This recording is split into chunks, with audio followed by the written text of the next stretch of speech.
everyone, this is Yana Smakula for SimonsStamp.com, and thanks for joining me today. Welcome to another episode from my bi-monthly Yippee For Yana video series. In today's episode, I wanted to share a one-layer, colorful Christmas card created with the help of stamps and colored pencils. I'll start this video by saying that this card took me 3 different attempts to make. Not because this is a hard-to-make project, but because I made a few mistakes along the way and had to start over and adjust my technique. And I'll talk more about this in a minute. So hopefully this will help you avoid similar mistakes in your crafting. I started working on my card by heat embossing a sentiment that reads, "Joy to the world, may the true meaning of Christmas warm your heart all year." And I used white embossing powder, and I embossed it onto a panel of gray cardstock that was cut to 4 1/4 by 5.5 inches. I prepped my paper with an anti-static powder tool to avoid having stray embossing powder particles, inked up my image with embossing ink, and stamped it onto the panel. I double stamped it just in case and used white embossing powder from Hero Arts for my embossing. I heat set it with my heat tool and repeated the process to have a double layer of embossing powder on the sentiment. You don't have to do this, I just wanted to have a thicker layer of powder there. The sentiment I used for this project comes from the Peace on Earth stamp set. I used it to make a card in my previous Yippee For Yana video, and since I still had it on my desk, I decided to use it once again. After all, the sentiments in this set are really fantastic. I wanted to create a colorful Christmas design on light gray background. My colors for this project were white for the heat embossing, gray for the background, and traditional red and green for the coloring. I've been coloring a lot with colored pencils on black and very dark gray papers with gold or antique gold heat embossing, but I never actually tried it with white. And this is where I encountered my problem.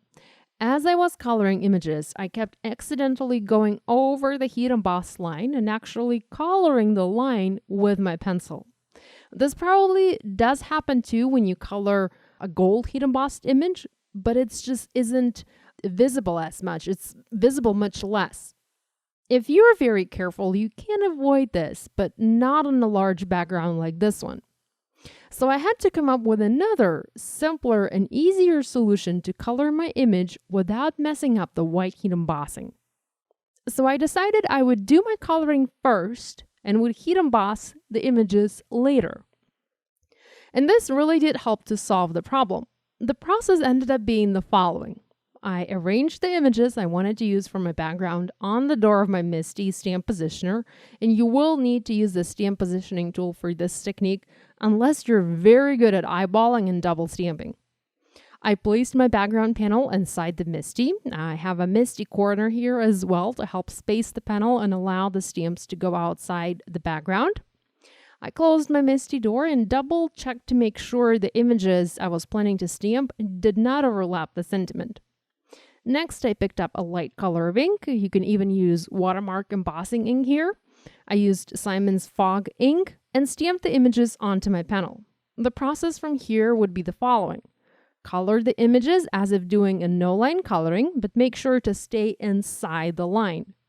Next, reposition the panel inside the misti, prep for heat embossing, stamp the images that are still mounted on the misti door in clear embossing ink, and heat emboss in white embossing powder. This does take longer versus heat embossing and coloring, but it does give a much cleaner and much more beautiful look.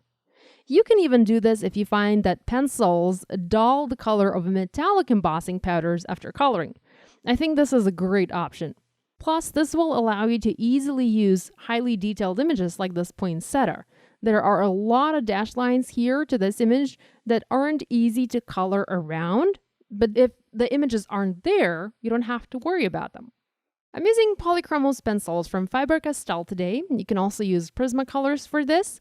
I've been enjoying coloring with my Polychromos, so this is why I picked those. I don't think I've used red pencils before, maybe once, so I was really happy to see how vibrant they looked on this gray paper. And this cardstock, by the way, is Smoke Gray from Simon Says Stamp. I used 3 red pencils for my coloring, a dark, medium, and light. And I first outlined each petal with a light pencil and a dark pencil, and then filled the shape in using all three colors, blending from the lightest to the darkest or vice versa. Sometimes I wanted to blend from the dark into the light and sometimes in reverse. It doesn't really matter. Truth be told, I really loved how this coloring turned out even without the heat embossing.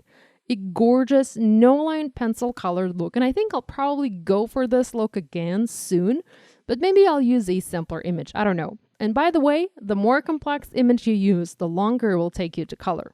I colored my large poinsettia flower, little flowers, and berries red. I also used yellow for the flower center and white for the highlights on the berries, and next moved on to coloring green leaves.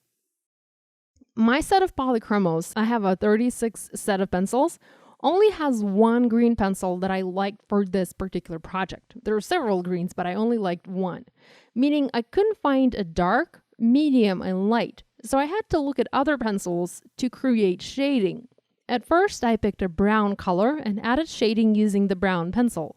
I think that turned out okay. I didn't mind the look, but I later decided to try shading with a dark gray pencil, and I happened to like the gray shading much better.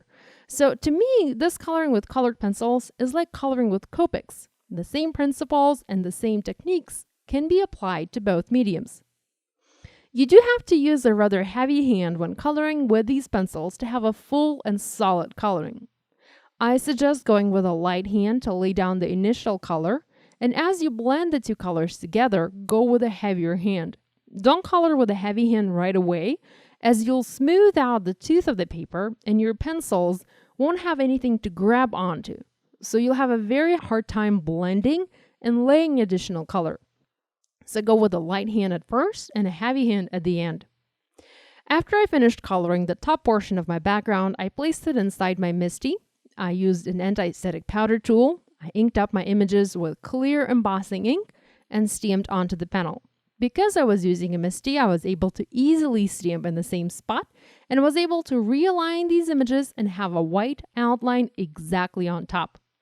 I was very happy with how this turned out. Honestly, I was rather skeptical at first, so I was pleasantly surprised when I saw the result. After heat embossing the top part of my background, I repeated all of the steps and created the bottom part of this background. I started by arranging my images on the panel, picking them up with my misti door, stamping in fog ink, coloring, and then heat embossing the outlines in white.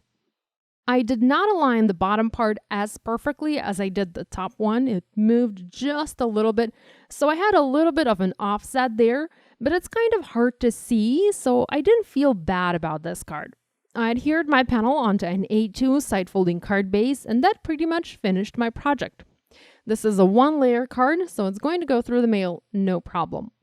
This design is probably not something I would mass produce, but it was definitely a fun card to make. So this finishes this video. I hope you will give this idea a try, and as always, do tag us on social media so we can take a peek at your projects. Be sure to give this video a thumbs up and to subscribe to this channel if you haven't yet done so. Thank you so much for joining me today. I'll see you next time. Bye!